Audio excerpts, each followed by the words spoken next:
नमस्कार दोस्तों, government exam info में आपका स्वागत है। तो आज हम उत्तराखंड एलटी के लिए एक और क्लास करने वाले हैं। देखिए बेसिकली ये जो क्लास है आपकी वो प्रीवियस ईयर क्वेश्चंस जो हैं उनको लेकर बनाई गई है। यानी कि प्रीवियस ईयर जो क्वेश्चन पूछे गए थे उत्तराखंड एलटी टीचिंग एप्टीट्यूड के, वो क्वेश्चन यहाँ पर लिए गए हैं। ठीक है, तो आज का वीडियो काफ़ी इंपॉर्टेंट होगा। इसके लिए काफ़ी लोग पूछ भी रहे थे, कह भी रहे थे कि प्रीवियस ईयर के जो क्वेश्चन हैं उनको कराइए। तो आज हम देखते हैं कि पिछले साल बेसिकली ये 2015 के जो क्वेश्चन पूछे गए थे उत्तराखंड एलटी में, तो वो क्वेश्चन मैंने यहाँ पर लिए फ़िलहाल।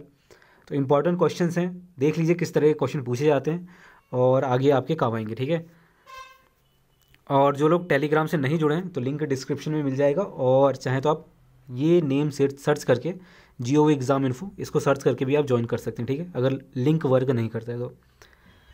और रही बात PDF की, तो PDF भी आपको टेलीग्राम पर मिल जाएगा, और पिछले क्लास की जो PDF है वो अभी मैंने नहीं दी है, तो वो भी आपको मिल जाएगा, कल तक ये मिल जाएगा आपको। ठीक है, तो चलिए शुरू करते हैं आज की क्लास और देखते हैं आज का पहला क्वेश्चन। अच्छा, आगे बढ़े उससे पहले एक बात और देख लीजिए। कुछ कैंडिडेट यहाँ पर पूछ रहे थे कि टीचिंग एप्टीट्यूड के लिए कौन सी बुक फॉलो की जा सकती है। तो देखिए, हालांकि मैंने पहले बताया था, लेकिन इंग्लिश मीडियम के लिए मैंने कोई बुक नहीं बताई थी। तो ये जो दो बुक हैं इसको देख लीजिए, इंग्लिश मीडियम वाले और हिंदी मीडियम वाले, ये दो बुक फॉलो कर सकते हैं। इसमें से 3 बुक आपकी आर गुप्ता की है। ठीक है, आर गुप्ता की ये 3 बुक से काफ़ी अच्छी बुक है, हिंदी मीडियम वाले इसको फॉलो कर सकते हैं। तीनों ही बुक आपकी 50 से 100 रुपये के बीच में आ जाएगी, तो बहुत ज़्यादा महंगी बुक नहीं है। ये वाली बुक आई थिंक 50, ये 60 रुपीज़ के अराउंड, और ये 75, और ये 60, ये भी 65 या 60 के रुपीज़ के बीच में आपको मिल जाएगी। ठीक है, ऑनलाइन ऑफलाइन दोनों तरीके से मिल जाएगी। आई थिंक ऑफलाइन आपको थोड़ी सस्ती भी मिल जाएगी। और देखिए, इसमें बता दूं मैं आपको थोड़ा सा, इस बुक की बात करें तो इसमें काफ़ी अच्छे से समझाया गया है। इंग्लिश मीडियम की बुक है ये, इंग्लिश वालों के लिए, मतलब जो इंग्लिश में टीचिंग एप्टीट्यूड देखना चाहते हैं। तो इसमें आपको क्वेश्चंस भी मिल जाएंगे, साथ ही साथ आपको जो एक्सप्लेनेशन है उसका वो भी यहाँ पर दे दिया जाएगा। इसमें भी आपको 800 से अधिक MCQs मिल जाएंगे, तो काफ़ी अच्छा है प्रैक्टिस करने के लिए अगर आप चाहें तो। देखिए, इसके अलावा इस एग्ज़ाम के साथ साथ टीचिंग एप्टीट्यूड जो है वो TET वगैरह के लिए काम आता है।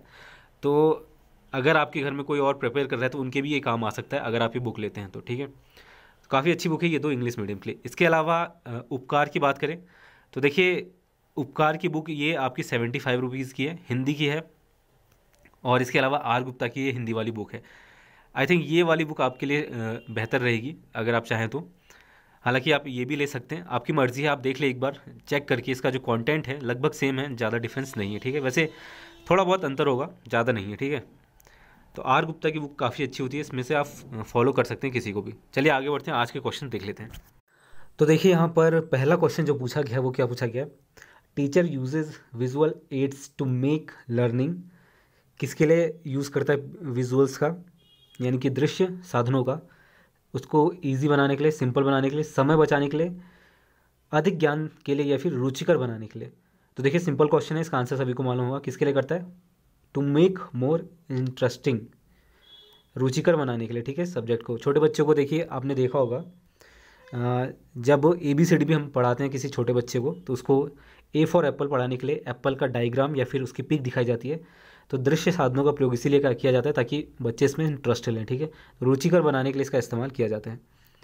नेक्स्ट क्वेश्चन देखिए, the most important cause of failure of teacher lies in the area of, यानी कि अध्यापक की असफलता का सबसे बड़ा कारण क्या है, अंतर व्यक्तिक संबंध, वाक दक्षता, विषय के ऊपर पर्याप्त नियंत्रण न होना, या फिर उपरोक्त में से कोई नहीं।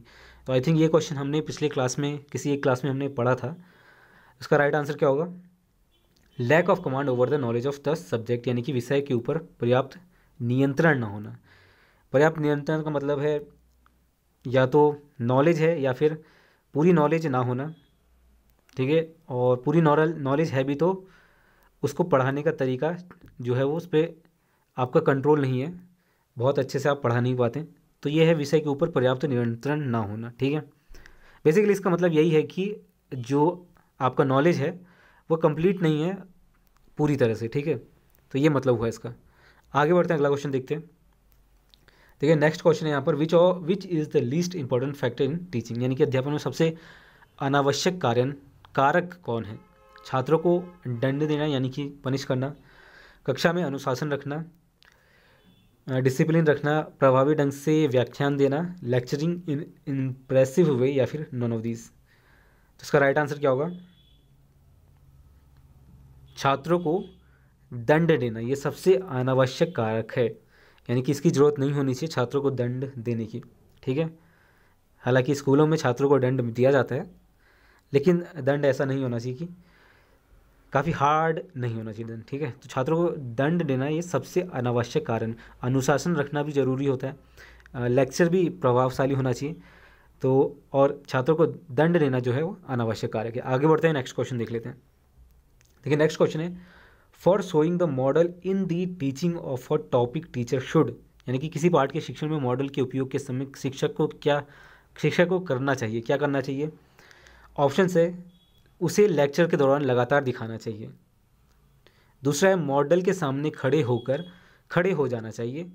तीसरा है, आवश्यकता होने पर दिखाना चाहिए, फिर इनमें से कोई नहीं। ठीक है, यानी कि लगातार उसे दिखाना चाहिए, उसके आगे खड़े हो जाना चाहिए, या फिर जो मॉडल है जब उसका आवश्यकता है तब दिखाना चाहिए। तो इसका आंसर आपको समझ में आ गया होगा, इसका आंसर है ऑप्शन सी, आवश्यकता होने पर दिखाना चाहिए। देखिए सारे क्वेश्चन प्रीवियस ईयर के हैं। ठीक है, तो इस तरह के क्वेश्चन पूछे गए हैं, आगे और भी क्वेश्चन है उसको देखेंगे। तो आवश्यकता होने पर इसको दिखाना चाहिए, जब ज़रूरत हो तभी दिखाना चाहिए, बार बार नहीं दिखाना चाहिए। मॉडल के सामने भी खड़ा नहीं होना चाहिए, उससे जो छात्र हैं उनको कुछ दिखेगा नहीं। ये हो गया, आगे बढ़ते हैं, अगला क्वेश्चन देखते हैं। नेक्स्ट क्वेश्चन देखिए, प्रोजेक्ट शिक्षण विधि किससे संबंधित है? ठीक है, तो ये प्रोजेक्ट शिक्षण मेथड जो है वो किससे संबंधित है? फ्रोवेल, जॉन डीवी, आर्मस्ट्रॉन्ग, या फिर इनमें से कोई नहीं। तो प्रोजेक्ट शिक्षण विधि है जॉन डीवी से संबंधित। ठीक है, इंपॉर्टेंट क्वेश्चन है, इस तरह के क्वेश्चन पूछे जाएंगे आपसे। अगला क्वेश्चन है, जब बालक सीखने के लिए तैयार होता है तब वह जल्दी व प्रभावशाली तरीके से सीखता है, यह सिद्धांत किसने प्रतिपादित किया था? देखिए थ्योरीज पर मैंने क्वेश्चन कराए थे आपको पहले भी। When the child is ready to learn, he learns more quickly and effectively. This principle given by किसके द्वारा दिया गया थे? ये दिया गया था आपका पावलोग द्वारा। ठीक है, पावलोग, इसको नोट कर लीजिए, इंपॉर्टेंट क्वेश्चन है। अगला क्वेश्चन देखिए, एक शिक्षक को कक्षा में कार्य करना चाहिए, किस तरह का कार्य करना चाहिए? प्रोग्रेसिव रोल होना चाहिए, प्रगतिशील होना चाहिए, एक बॉस की तरह बिहेव करना चाहिए, या फिर प्रजातांत्रिक भूमिका में होना चाहिए, या फिर इनमें से कोई नहीं। तो देखिए डेमोक्रेटिक रोल होना चाहिए, एक अच्छा अध्यापक जो बिहेव करेगा प्रजातांत्रिक भूमिका में, तो ये प्रजातांत्रिक भूमिका में बिहेव करना चाहिए उनको। ठीक है, जो एक शिक्षक होता है उसको बॉस की भूमिका में नहीं करना चाहिए, और प्रगतिशील भूमिका इससे संबंधित नहीं है। ठीक है, तो प्रजातांत्रिक भूमिका में ये कार्य करना चाहिए। अगला देखिए, शिक्षा का उद्देश्य है क्या है? एक अच्छा नागरिक बनना, ऐसे व्यक्तियों का निर्माण जो समाज के लिए उपयोगी हों, व्यावहारिकता का निर्माण करना, या फिर उक्त सभी। तो उसका राइट आंसर क्या होगा? ये सभी ही होना चाहिए इसका राइट आंसर। ठीक है, देखिए एक अच्छा नागरिक बनने के लिए एजुकेशन ज़रूरी है। दूसरा, ऐसे व्यक्ति जो समाज के लिए उपयोगी हों, साथ ही साथ जो व्यवहार होता है, व्यवहारिकता का निर्माण, वो भी शिक्षा से ही आता है। ठीक है, एजुकेशन से। तो ये होगा इसका आंसर ऑप्शन डी। ठीक है, आगे बढ़ते हैं, नेक्स्ट क्वेश्चन देखते हैं। देखिए नेक्स्ट क्वेश्चन है आपका, while teaching a theoretical topic in the class teacher should proceed from. कक्षा में एक सैद्धांतिक विषय पढ़ाने के लिए शिक्षक को निम्न क्रम पढ़ाना चाहिए, क्या पढ़ाना चाहिए? अज्ञात से ज्ञात की ओर, ठोस से सारांश, तर्क से निरीक्षण, या फिर इनमें से कोई नहीं। तो सैद्धांतिक विषय के बारे में पूछा तो इसका राइट आंसर होगा रीजनिंग टू ऑब्जर्वेशन, तर्क से निरीक्षण क्यों। ठीक है, नेक्स्ट क्वेश्चन देखिए, छात्रों की उदासीनता को कम करने के लिए अध्यापक कर सकता है, क्या कर सकता है? इसके कारणों को समझने की कोशिश करना, दूसरा छात्रों को मोटिवेट करना, या फिर ए और बी दोनों, या फिर प्रधानाचार्य को सूचित करना।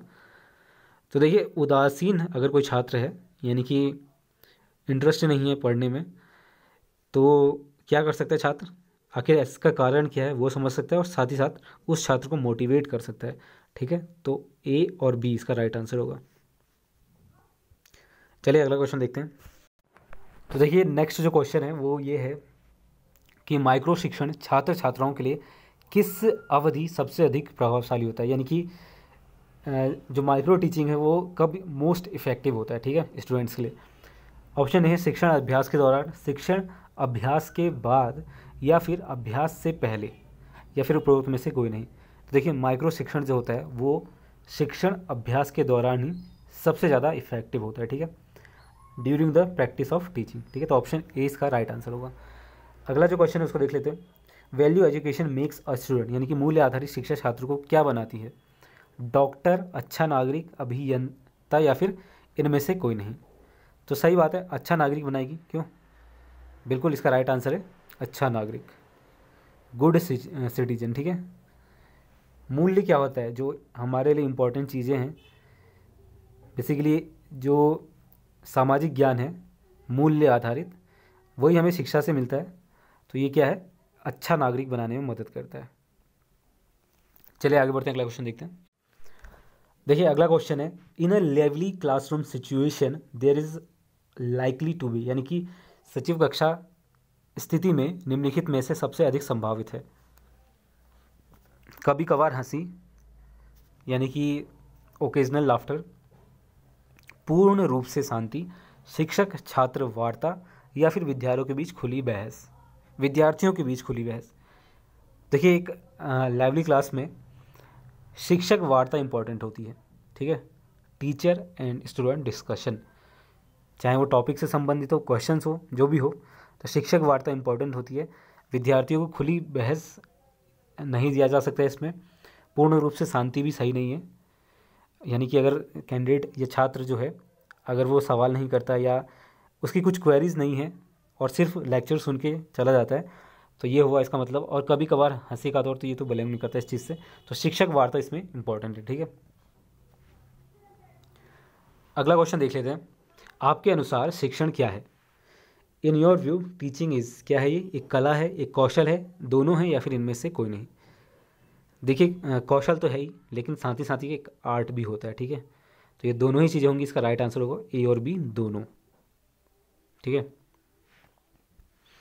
अगला क्वेश्चन देखिए, area of individual differences is, व्यक्तिगत भिन्नताओं का क्षेत्र क्या है? लिंग भेद, शारीरिक संरचना, मानसिक योग्यताएं या फिर उक्त सभी। अब आप बताइए व्यक्तिगत विभिन्नताओं का क्षेत्र क्या है? देखिए लिंग भेद के आधार पर भी हो जाता है ये जो डिफरेंसेस हैं। शारीरिक रचना, ठीक है, फिजिकल रूप से कैसा है कोई व्यक्ति, उसके आधार पर भी ये होता है। मानसिक योग्यताएं, कौन कितना इंटेलिजेंट है, कौन कितना अयोग्य है, इस पर भी होता है। और यानी कि इसका राइट आंसर क्या होगा?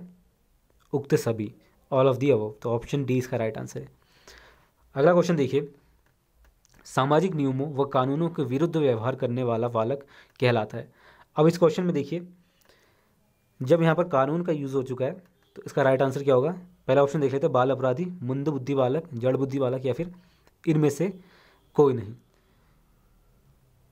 तो देखिए जड़ बुद्धि यानी कि इडियट, बेवकूफ़ जो होता है, डल चाइल्ड यानी कि जो पढ़ाई लिखाई में कमज़ोर होता है, मंद बुद्धि वाला, और इसके अलावा बाल अपराधी। तो देखिए कानून का जिक्र हो गया यहाँ पर, तो ये होगा आपका बाल अपराधी, अपराध की श्रेणी में आ जाएगा अगर कोई छात्र इसके विरुद्ध या कोई बालक इसके विरुद्ध काम करता है सामाजिक नियमों या फिर कानून के, ठीक है, तो वो बाल अपराधी की कैटेगरी में आ जाएगा।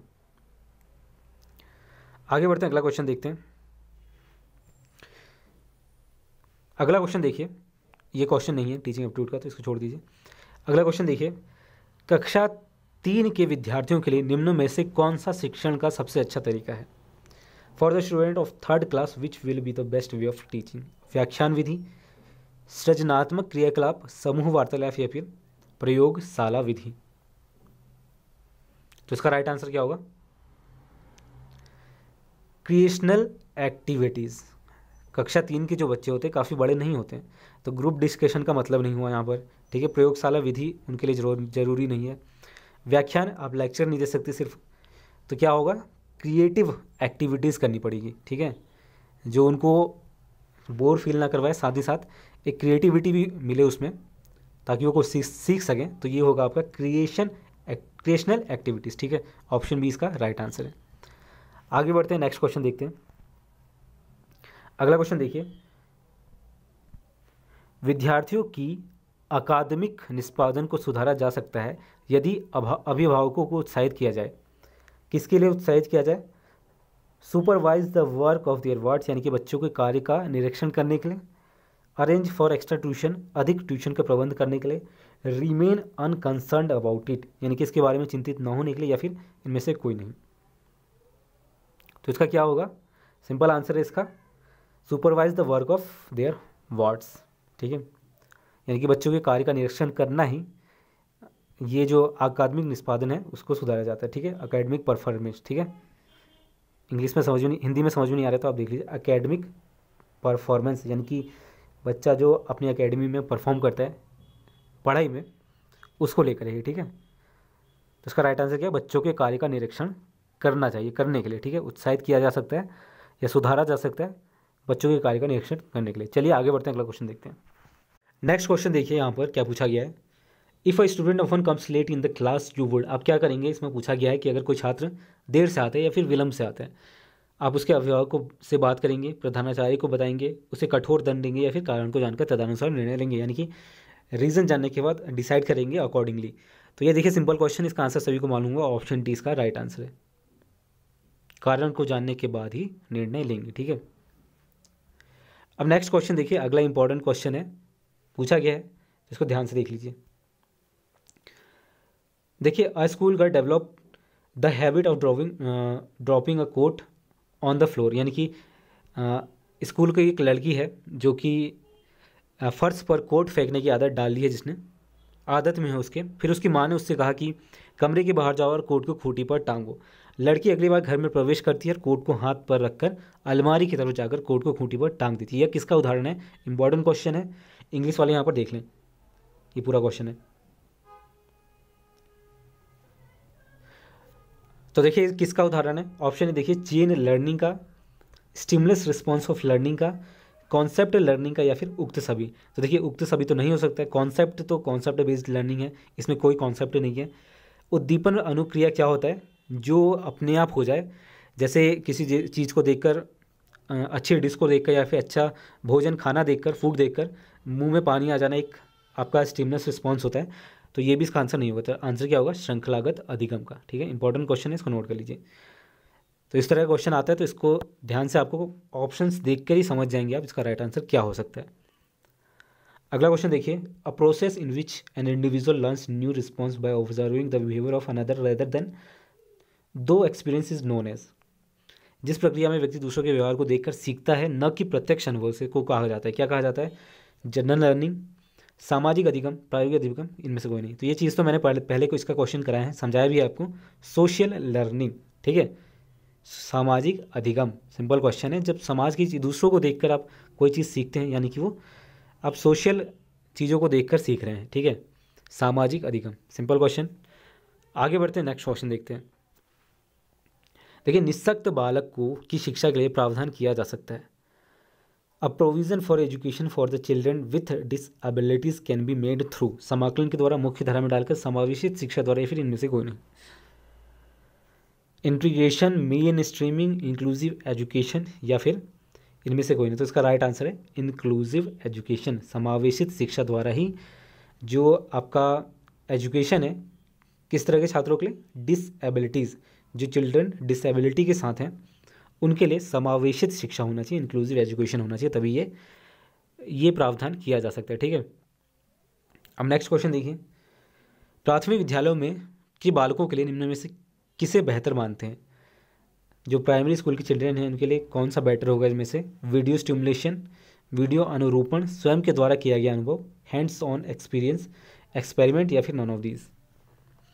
तो इसका क्या आंसर होगा, स्वयं के द्वारा किया गया अनुभव। प्राथमिक छात्रों की बात हो रही है, तो वीडियो अनुरूपण, वीडियो स्टिमुलेशन से, माफ़ कीजिएगा, सिमुलेशन से ये बिल्कुल भी बेहतर तरीका नहीं है। तो क्या है, प्रयोगात्मक भी ये छोटे बच्चों के लिए, एक्सपेरिमेंटल भी नहीं कर सकते हैं। तो प्राथमिक विद्यालय की बात करें तो ये स्वयं के द्वारा किया गया अनुभव, हैंड्स ऑन एक्सपीरियंस ही सही इसका आंसर होगा। ठीक है, अब देखिए अगला क्वेश्चन क्या पूछा गया है, ये आखिरी क्वेश्चन है आज का। खिलौनों की आयु कहा जाता है, टॉय एज रिफर्स टू, किसे कहा जाता है, पूर्व बाल्यावस्था, शैशवावस्था, ये भी दोनों, या फिर उत्तर बाल्यावस्था। तो किसे कहा जाता है, उत्तर बाल्यावस्था को, लेट चाइल्डहुड। ठीक है, खिलौनों की आयु कहा जाता है। तो ये कुछ इंपॉर्टेंट क्वेश्चन थे, ये मैंने आपको बता दिए हैं, और इसी तरह के आपसे क्वेश्चन पूछे जाएंगे। तो जिन लोगों ने पिछली क्लासेस नहीं देखी एक बार ज़रूर देख लें, काफ़ी इंपॉर्टेंट क्वेश्चन वहाँ पर भी मैंने डिस्कस करे हैं। इसकी PDF और पिछले क्लास यानी कि क्लास 8 की जो टीचिंग एप्टीट्यूड की क्लास हुई है। प्लेलिस्ट में आपको सारे वीडियोस मिल जाएंगे, तो वहाँ पर आप देख सकते हैं। तो उन सभी की पीडीएफ आपको ऑलरेडी दे दी है, क्लास 8 और ये आज की क्लास, इसकी जो पीडीएफ है वो मैं आपको दे दूंगा, ठीक है। दोस्तों ये थी कुछ इंपॉर्टेंट क्वेश्चंस, और तब तक के लिए धन्यवाद, और मिलते हैं आपसे अगले वीडियो में।